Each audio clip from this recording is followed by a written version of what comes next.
बोले सो निहाल। सत श्री अकाल।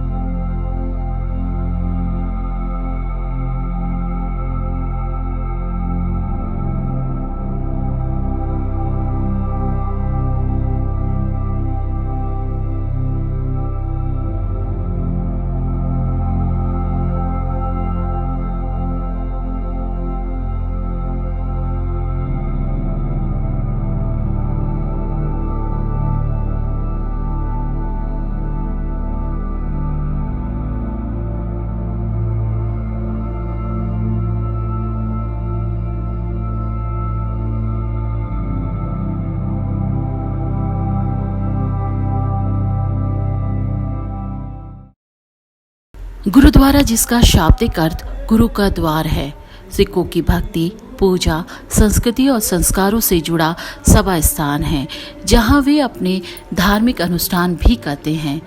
सिख गुरुद्वारे को गुरुद्वारा साहिब भी कहते हैं। गुरुद्वारों में सभी धर्मों के लोगों का स्वागत किया जाता है। प्रत्येक गुरुद्वारे में मुख्य कक्ष दरबार साहिब होता है, जहां सिखों के वर्तमान और सर्वकालिक गुरु ग्रंथ साहिब जी को एक प्रमुख केंद्रीय स्थिति में एक उच्च सिंहासन पर रखा जाता है। यहाँ गुरु संगत की उपस्थिति में रागी गुरुवाणी का पाठ करते हैं और गुरु ग्रंथ साहिब में कलम किए गए छंदों की व्याख्या करते हैं। एक गुरुद्वारे की पहचान दूर से ही उसके निशान साहिब व उस पर लहराते झंडे से की जा सकती है। प्रत्येक गुरुद्वारा 10 सिख गुरुओं में से किसी एक को समर्पित होता है। गुरुद्वारा नानक पियाऊ भी एक ऐसा ही गुरुद्वारा है जो पहले सिख गुरु श्री गुरु नानक देव जी को समर्पित है। वैसे तो हर गुरुद्वारा अपने आप में खास है, लेकिन आज हम एक प्राचीन गुरुद्वारा नानक पियाऊ के दर्शन करवाने वाले हैं, जिसकी स्थापना 500 साल पहले सिख गुरु श्री गुरु नानक साहिब ने स्वयं की थी। यह गुरुद्वारा सिख समुदाय के लिए खास महत्व रखता है। यह गुरुद्वारा गुरु नानक देव जी की पुण्यतिथि बनाने के लिए प्रसिद्ध है। सैकड़ों भक्त इस गुरुद्वारे में गुरु नानक देव जी को अपनी श्रद्धांजलि अर्पित करने और उनका आशीर्वाद लेने आते हैं। नानक पियाऊ गुरुद्वारा दिल्ली के बड़े गुरुद्वारों में से एक है। दिल्ली के गुरुद्वारा बंगला साहिब के अलावा सिर्फ नानक पियाऊ में ही सरोवर है। भारत के एक प्रमुख सड़क मार्ग के पास स्थित होने के कारण गुरुद्वारे में हजारों लोग आते हैं। यहाँ आने वाली संगत व अन्य दर्शनार्थियों के रहने व खाने की सुविधा भी उपलब्ध है। यहाँ हर रोज 5 से 10 हजार लोगों के लिए लंगर बनाया जाता है। गुरुपुरब पर यहाँ 1 लाख से ज्यादा लोग पहुँचते हैं। यह ऐतिहासिक गुरुद्वारा भारत में उत्तरी दिल्ली के सब्जी मंडी इलाके में राणा प्रताप रोड, जिसका प्राचीन नाम शेरशाह सूरी मार्ग था और जिसे ग्रैंड टैंक रोड या जीटी रोड के नाम से भी जाना जाता है, पर में स्थित है। गुरुद्वारा नानक पियाऊ उस बगीचे में बना है जिस बगीचे में गुरु नानक देव ने सन 1505 में अपनी पहली उदासी अर्थात मानवता की नैतिक उत्थान के लिए सन 1505 से लेकर 1510 की यात्रा के दौरान सुल्तान सिकंदर शाह लोदी के शासनकाल में डेरा डाला था। श्री गुरु नानक देव जी कुछ समय के लिए यहाँ रहे और अपनी प्रतापी व्यक्तित्व से इस स्थान को पवित्र किया। गुरु नानक जी शांति, भाईचारे और अहिंसा में कट्टर विश्वास रखते थे। गुरु नानक देव जी ने यहाँ अपने उपदेश दिए और भाई बाला और भाई मर्दाना के साथ कीर्तन गाया। कुछ ही समय में उनकी ख्याति चारों दिशाओं में फैल गई और जल्द ही बड़ी संख्या में लोग नियमित रूप से उनके प्रवचन सुनने के लिए आने लगे। जिस बगीचे में वे ठहरे थे वह शीघ्र ही एक तीर्थ स्थान बन गया। कई लोग गुरु साहिब के लिए उपहार लाते थे, जिसे वह गरीबों में बांट दिया करते थे। लेकिन क्या आप जानते हैं कि इस गुरुद्वारे को आखिर नानक पियाऊ गुरुद्वारा क्यों कहा जाता है? तो जान लें कि इसके पीछे भी एक चमत्कारी घटना जुड़ी हुई है। दरअसल जब गुरु नानक जी पहली बार दिल्ली आए थे तो वे इसी स्थान पर रुके थे। कहा जाता है उस समय भी शेरशाह सूरी मार्ग पर भारी आवाजाही के कारण बड़ी संख्या में यात्री इस जगह से गुजरते थे, किंतु उन्हें और यहाँ रहने वाले निवासियों को मीठा पानी पीने का सौभाग्य नहीं मिलता था। कारण था यहाँ की जमीन से खारा पानी निकलता था, जिससे लोग काफी परेशान और अक्सर बीमार रहते थे। जब गुरु नानक जी यहाँ पहुँचे तो लोगों ने उन्हें यह समस्या बताई। तब गुरु नानक जी ने अपनी दिव्य दृष्टि उस स्थान का अवलोकन कर उन लोगों को एक स्थान पर कुआं खोदने को कहा। शीघ्र ही गुरुजी के चमत्कार से वहां मीठे पानी का स्रोत फूट निकला। गुरुजी ने इस पवित्र स्थान पर एक स्थायी पियाव को स्थापित किया था। यहाँ दिन में गुरु नानक स्वयं राहगीरों को अपने हाथों से ठंडा और ताजा पानी परोसकर अत्यंत आनंद की अनुभूति प्राप्त कराते थे। विश्वास है कि जिसने भी इस कुएं का पानी पिया उसके सारे रोग एवं दुख दर्द व अन्य बीमारी भी खत्म हो गई। इसी बीच बगीचे का मालिक भी गुरुजी का अनुयायी बन गया और उसने अपनी यह बगीचे वाली जमीन गुरु नानक देव जी को दान कर दी। जल्दी वहाँ एक मंदिर भी बनवा दिया गया। पहले इसे प्याऊ साहिब कहा जाता था, लेकिन आज हम इसे गुरुद्वारा नानक प्याऊ के नाम से जानते हैं। नानक प्याऊ गुरुद्वारे में गुरु नानक जी ने एक लंगर भी शुरू किया था। कहा जाता है जो संगत अपने श्रद्धा गुरु जी के पास आती थी वह गुरु नानक जी और भाई मर्दाना को कीमती उपहार और प्रसाद चढ़ाते थे।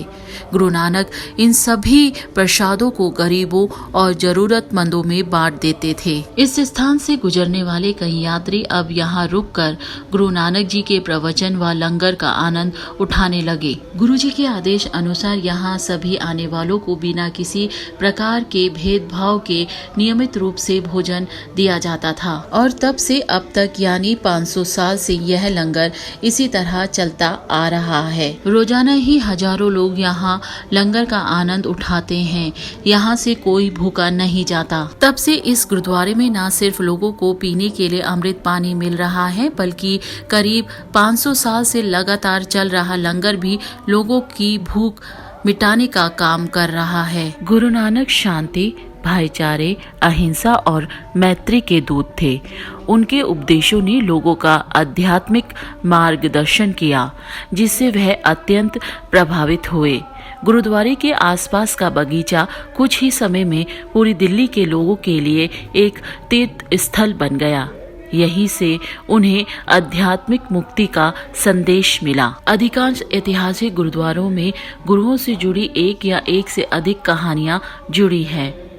गुरु नानक देव जी के यहाँ रहने के दौरान एक अफवाह फैल गई कि गुरु नानक जी ने एक मरे हुए हाथी को जीवित कर दिया था। बात यूं हुई कि एक दिन यहाँ रहते हुए गुरु नानक जी ने देखा कुछ लोग फूट फूट कर रो रहे हैं। गुरु नानक जी उनके पास गए और उनकी पीड़ा का कारण पूछा। उन्होंने कहा कि वे इसलिए रो रहे थे क्योंकि उनका हाथी मर गया था। गुरुजी ने कहा कि हाथी मरा नहीं, बस सो रहा था। यह सुनकर वे लोग हाथी के पास गए और पाया कि वह जीवित था। वह सब लोग गुरु नानक जी के चरणों में गिर पड़े और उन्हें ईश्वर का एक सच्चा बंदा कहने लगे। यह बात सिकंदर शाह लोधी को भी बताई गई और कहा गया कि नानक एक गैर मुस्लिम फकीर है, जिसकी दिल्ली के सभी हिंदू और मुसलमान समान रूप से प्रशंसा करते थे, क्योंकि उन्होंने एक मरे हुए हाथी को जीवित कर दिया था। कहा जाता है कुछ समय पश्चात जब बादशाह के एक पसंदीदा हाथी की मृत्यु हो गई तो उसने गुरु नानक जी को बुला भेजा और उनसे अपने हाथी को पुनर्जीवित करने का अनुरोध किया। गुरु नानक केवल मुस्कुराए और विनम्रतापूर्ण कहा कि वह यह काम नहीं कर सकते, क्योंकि जीवन और मृत्यु उनके हाथ में नहीं है। सबके जीवन और मृत्यु की डोर परमपिता वाहिगुरु जी के हाथ में है। साधारण मनुष्यों को उनकी इच्छा में हस्तक्षेप करने का अधिकार नहीं है। उन्होंने कहा जो कुछ भी होता है वह वाहिगुरु की इच्छा के अनुसार होता है और हर व्यक्ति को ईश्वर की इच्छा को स्वीकार करना चाहिए। नानक देव जी के इस कार्य को करने में अपनी असमर्थता बताते हुए इसे करने से इनकार कर दिया। इससे क्रोधित होकर बादशाह ने गुरु नानक जी को तुरंत कारागृह में डाल दिया, किंतु कारावास में गुरु नानक जी का अन्य बंदियों की पीड़ा के प्रति गहरी करुणा व वेदना का कारागार के अधिकारियों पर अत्यधिक नैतिक और आध्यात्मिक प्रभाव पड़ा। उन्होंने बादशाह को सूचित किया। संयोग से उसी दौरान एक अजीब बात हुई। 3 जुलाई 1505 को दिल्ली में एक बड़ा भूकंप आया। अंधविश्वास से ग्रस्त कई लोगों ने सोचा ऐसा इसीलिए हुआ था क्योंकि बादशाह ने फकीर नानक को कैद कर लिया था। चिश्ती और सूफी संतों के हस्तक्षेप व अन्य लोगों द्वारा समझाने पर बादशाह ने गुरु नानक की रिहाई के आदेश दे दिए। आज किसी भी अन्य शहर की तुलना में दिल्ली में सिख समाज के लोग बड़ी संख्या में रहते हैं। 1947 में पाकिस्तान से पलायन के कारण उनकी संख्या में काफी वृद्धि हुई थी। फिर भी सिख हमेशा दिल्ली से जुड़े रहे हैं। यह शायद एकमात्र ऐसा शहर है जहां 10 गुरुओं में से 5 गुरुओं ने दौरा किया, अर्थात गुरु नानक देव जी, गुरु हरगोविंद जी, गुरु हरकृष्ण जी, गुरु तेग बहादुर जी, गुरु गोविंद सिंह जी। गुरुद्वारा नानक पियाऊ दिव्य और शांति पूर्ण अनुभव प्रदान करता है। यह धर्म में अटूट विश्वास के प्रतीक के रूप में खड़ा है। गुरुद्वारा नानक पियाऊ एक विशाल परिसर में बना है। इस गुरुद्वारे की वास्तुकला सिख डिजाइन पर आधारित है। गुरुद्वारे का मुख्य गुंबद सोने से बना है, जो सिख वास्तुकला के अनमोल महत्व को दर्शाता है। संपूर्ण गुरुद्वारा सफेद संगमरमर का उपयोग करके बनाया गया है। इसमें प्रभावशाली मुगल शैली का द्वार है। गुरुद्वारे का भवन जमीन से लगभग 5 फुट ऊंचे चबूतरे पर बना है और इसके चारों ओर एक सुंदर और चौड़ी परिक्रमा बनी हुई है। मुख्य कक्ष दरबार साहिब के अंदरूनी हिस्से बहुत अच्छी तरह से बनाए गए हैं और छत का हिस्सा शीश महल शैली में बना है। केंद्रीय दरबार साहिब कक्ष में चारों ओर सुंदर कलात्मक कार्य किया गया है। यही अखंड पाठ के लिए अलग कमरे भी बने हैं। केंद्रीय दरबार साहिब कक्ष में पवित्र पुस्तक गुरु ग्रंथ साहिब जी को मंजी साहिब के नाम से प्रसिद्ध सिंहासन पर रखा गया है, जो सोने से सुसज्जित पालकी साहिब में स्थित है। गुरुद्वारे के मुख्य परिसर के ठीक सामने एक बड़ा तालाब है। इस तालाब को सरोवर के नाम से जाना जाता है। यह एक पवित्र तालाब है जहाँ अंगतुक अपने पवित्र रिवाज के रूप में स्नान करते हैं। इस सरोवर में अनेक प्रकार की मछलियां हैं। सरोवर की परिधि में एक सुंदर धनुषकार बरामदा भी बनाया गया है। यहाँ स्थित ऐतिहासिक कुआं अभी भी चालू है और सेवा द्वारों द्वारा उसका अमृत रूपी जल आने वाली संगत को परोसा जाता है। कुएं को सफेद गुंबद से ढका गया है और इसके खम्भों को चमकीले ढंग से सजाया गया है। इसके साथ ही एक छोटा सा बगीचा भी है, जो गुरु नानक जी के समय में मौजूद बगीचे की निरंतरता को अपने में समेटे हुआ है। संगत के लिए लंगर तैयार करने के लिए यहाँ एक बड़ा सुंदर रसोई घर बनाया गया है, जहाँ बड़े पैमाने पर श्रद्धालु स्वयं सेवक निस्वार्थ भाव से खाना पकाते हैं। इस रसोई घर में लंगर तैयार करने के लिए कई आधुनिक मशीनें लगी है। यह रसोई घर देखने लायक है। इसके बगल में एक विशाल डाइनिंग हॉल है, जहां संगत को लंगर परोसा जाता है। यहाँ हर इंसान का बिना किसी भेदभाव के स्वागत है। यहीं एक संग्रहालय भी है, जिसमें अनेक बहुमूल्य धरोहर वस्तुएं रखी गई है। बेसमेंट में गाड़ियों की पार्किंग के लिए एक बड़ी जगह उपलब्ध है। यहीं एक स्ट्रीट मार्केट भी बनाया गया है। गुरुद्वारे के गुरु ग्रंथ साहिब की पूजा के लिए आप यहाँ मौजूद फूलों की दुकान से फूल भी खरीद सकते हैं। यहाँ सिर्फ गुरुद्वारा ही नहीं, यहाँ डिस्पेंसरी, एक पाठशाला, इंस्टीट्यूट और मैरिज हॉल भी है। बाहर से आने वाले लोगों के लिए डिस्पेंसरी में रोजाना डॉक्टर्स बैठते हैं। मुख्य द्वार के पास स्वयं सेवकों के लिए कमरे भी बने हुए हैं।